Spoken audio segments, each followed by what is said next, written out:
പലപ്പോഴും ഇപ്പോൾ as A teacher എന്നുള്ള നിലയ്ക്ക് ഡേ ഓരോ ദിവസവും ഉള്ള നമ്മുടെ ഡേ ബൈ ഡേ ഉള്ള നമ്മുടെ ഓരോ ദിവസത്തിലെയും നമ്മുടെ അനുഭവങ്ങൾ ആസ് എ പാരൻറ്റ്, ഒരു രക്ഷിതാവ് എന്നുള്ള നിലയിലും അതുപോലെ തന്നെ ആസ് എ ടീച്ചർ എന്നുള്ള നിലയിലും മാറിക്കൊണ്ടിരിക്കുകയാണ്. പെട്ടെന്നാണ് മാറ്റങ്ങൾ വരുന്നത്. അവിടെ കുട്ടികൾക്കിടയിൽ, നമ്മുടെ മക്കൾക്കിടയിൽ, നമുക്കിടയിൽ വലിയ അന്തരമുണ്ടോ എന്ന് തോന്നിപ്പോകും. സോ ഇന്നത്തെ നമ്മളൊരു വിഷയം ചർച്ചയ്ക്കെടുത്താൽ നന്നാവും എന്നെനിക്ക് തോന്നുന്നൊരു കാര്യം, ഈ ജെൻസി, അതുപോലെ തന്നെ ന്യൂജൻ, ആൽഫ, ഇങ്ങനെയുള്ള ഒരുപാട് ടേമുകൾ ഉപയോഗിച്ചുകൊണ്ടാണ് പുതിയ തലമുറയെ കൈകാര്യം ചെയ്തുകൊണ്ടിരിക്കുന്നത്. ആളുകൾ അവർ ന്യൂജനല്ലേ, അവർ അങ്ങനെയൊക്കെ തന്നെ ഉണ്ടാവൂ എന്ന രൂപത്തിലേക്കൊരു എല്ലാം ഒരു നിസ്സാരമായി കാണുക, അല്ലെങ്കിൽ അതിനൊക്കെ ഒരു അവഗണിക്കുന്ന ഒരു സ്വഭാവമൊക്കെ കണ്ടുകൊണ്ടിരിക്കുകയാണ്. അപ്പോൾ ഈ ന്യൂജൻ കുട്ടികളെ കൈകാര്യം ചെയ്യുന്നതിൽ, ഈ ജെൻസി കുട്ടികളെ കൈകാര്യം ചെയ്യുന്നതിൽ രക്ഷിതാക്കൾ ശ്രദ്ധിക്കേണ്ട കാര്യങ്ങൾ, അധ്യാപകർ അറിയേണ്ട കാര്യങ്ങൾ, അതൊന്ന് നമ്മൾ ചർച്ചയ്ക്കെടുത്താൽ അതെല്ലാവർക്കും ഏറെ ഉപകരിക്കുമെന്ന് പ്രതീക്ഷിക്കുകയാണ്. അസ്സലാമു അലൈക്കും വറഹ്മത്തുള്ളാഹി. നമ്മളുടെ സാധാരണ സ്നേഹക്കൂട് കൈകാര്യം ചെയ്യുന്ന വിഷയങ്ങൾ കുടുംബവുമായി ബന്ധപ്പെട്ടതാണ്. അതിൽ പ്രത്യേകിച്ച് ഇന്നത്തെ ജനറേഷൻ വീടുകളിൽ അനുഭവിക്കുന്ന ഒരുപാട് പ്രശ്നങ്ങളുണ്ട്. വീടിൻ്റെ അകത്തളങ്ങളിൽ എന്ന് പറഞ്ഞാൽ അവിടെയുള്ള കുടുംബ അംഗങ്ങൾ, പ്രത്യേകിച്ച് ഉപ്പ, ഉമ്മ, സഹോദരന്മാർ, സഹോദരികൾ, ഇവരുമായിട്ടൊക്കെ ഡീൽ ചെയ്യുന്ന സമയത്ത് അവർ നേരിടുന്ന കുറേ ഇഷ്യൂസ് ഉണ്ട്. പ്രത്യേകിച്ച് ടെക്നോളജി വന്നതോടുകൂടി വന്ന വലിയ ഒരു പ്രശ്നം എന്ന് പറഞ്ഞാൽ കമ്മ്യൂണിക്കേഷൻ ഗ്യാപ്പാണ്. കമ്മ്യൂണിക്കേഷൻ എന്നുള്ളത് ചുരുങ്ങിയിട്ടുണ്ട്.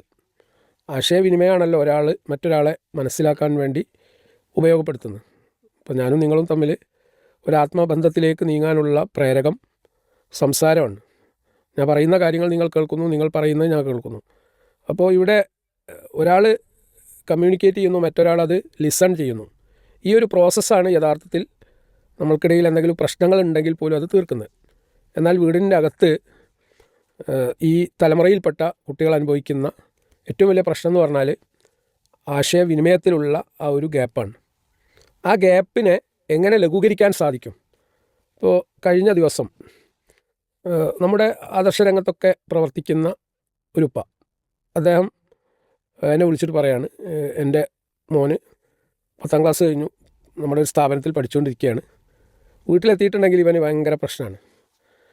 അപ്പോൾ പിന്നെ ഞാൻ വലിയ തിരക്കിലായതുകൊണ്ട് തന്നെ ആദ്യം സമയം കൊടുത്തില്ല.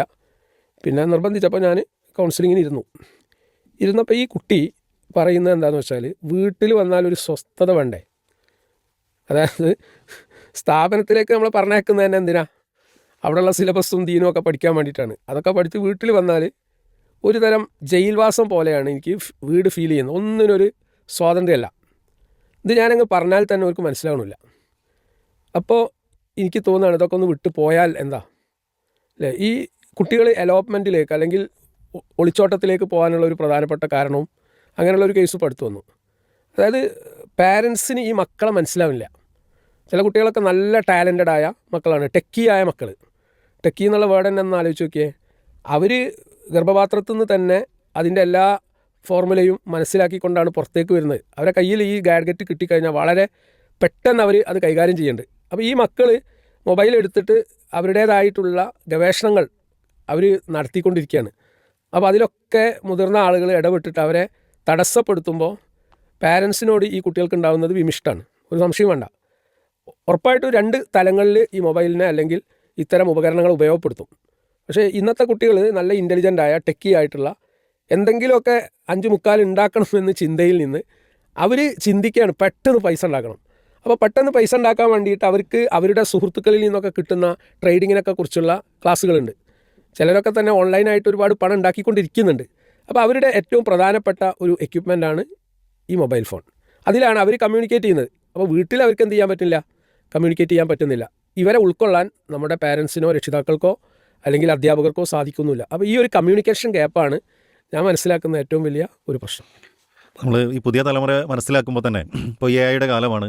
അതുപോലെ തന്നെ പുതിയ ഒരുപാട് ഫെസിലിറ്റികൾ, ഇപ്പോൾ ChatGPT പോലെയുള്ള, ജെമിനി പോലെയുള്ള AI, അതുപോലെ റോബോട്ടിക്സ് പോലെയുള്ള ഒരുപാട് കാര്യങ്ങൾ പുതിയ വരുന്നുണ്ട്. അപ്പോൾ പല ജോലികളും ഓൾറെഡി നഷ്ടപ്പെട്ട് കഴിഞ്ഞു. പല ജോലികൾ ഇപ്പോൾ മുൻപുണ്ടായിരുന്ന ഒരു 5-6 വർഷങ്ങൾക്ക് ഉണ്ടായിരുന്ന പല മേഖലയൊന്നും ഇപ്പോൾ കാണുന്നില്ല. ഇപ്പോൾ 2050 ആ ഒരു സമയത്ത് ഉണ്ടാവാൻ സാധ്യതയുള്ള സ്കോപ്പുള്ള കോഴ്സുകൾ ഏതൊക്കെയാണെങ്കിൽ സ്കോപ്പുള്ള മനുഷ്യർക്ക് ആവശ്യമുള്ള സ്കില്ലുകൾ ഏതൊക്കെയാണെന്ന് ചോദിച്ചു കഴിഞ്ഞാൽ അവിടെ ആദ്യമായിട്ട് നമുക്ക് കിട്ടുന്ന ആൻസറുകൾ അത് ഏത് ഇപ്പോൾ നിലവിലുള്ള പിന്നെ AI സിസ്റ്റത്തോട് ചോദിച്ചാലും നമുക്ക് ആദ്യം കിട്ടുന്നത് കമ്മ്യൂണിക്കേഷൻ സ്കില്ലുകളെക്കുറിച്ച്, അഡാപ്റ്റബിലിറ്റി ഉള്ള ആളുകളെക്കുറിച്ച് എന്ന് പറഞ്ഞാൽ ലൈഫ് സ്കില്ലുകൾക്ക് വലിയ പ്രാധാന്യമാണ് എത്ര മെഷനറികൾ പുരോഗമിച്ചാലും ഉള്ളത് എന്നാണ്. അതിൽ മനുഷ്യർക്ക് ഏറ്റവും അത്യാവശ്യമായിട്ട്, മനുഷ്യർക്ക് മാത്രമല്ല ഏതൊരു ജീവിക്കും അത്യാവശ്യമുള്ളൊരു കാര്യമാണ് കമ്മ്യൂണിക്കേഷൻ എന്ന് പറയുന്നത്. നമ്മൾ ഓരോരുത്തരും മനസ്സിലാക്കേണ്ട ഒരു കാര്യം, വീട്ടിലും അതുപോലെ തന്നെ നമ്മുടെ മക്കളുമായിട്ടൊക്കെ നല്ലൊരു കമ്മ്യൂണിക്കേഷൻ ഇല്ല എങ്കിൽ അതൊരു ഗ്യാപ്പായിട്ട് ഫീൽ ചെയ്യുന്നുണ്ടെങ്കിൽ നമ്മൾ ഓട്ടോമാറ്റിക്കലി നമ്മുടെ കുടുംബത്തിൽ നിന്ന് അകന്നു പോകും, മക്കളും നമ്മളിൽ നിന്ന് അകന്നു പോകും. പിന്നെ ഏതോ ഒരു ഹോസ്റ്റലിലോ അല്ലെങ്കിൽ മറ്റ് ലോഡ്ജിലൊക്കെ താമസിക്കുന്ന ഒരു ഫീലായിരിക്കും നമുക്കുണ്ടാവുക, മക്കൾക്കുണ്ടാവുന്നതാണ്. അപ്പോൾ ആ ഒരു ഗ്യാപ്പ്, പ്രത്യേകിച്ച് പുതിയ തലമുറയിലെ കുട്ടികൾ അവർ കമ്മ്യൂണിക്കേഷന് വേണ്ടി ഏറ്റവും അധികം ഉപയോഗപ്പെടുന്ന ഒരു ഡിവൈസ് എന്ന് പറയുന്നത് മൊബൈൽ ഫോണാണ്.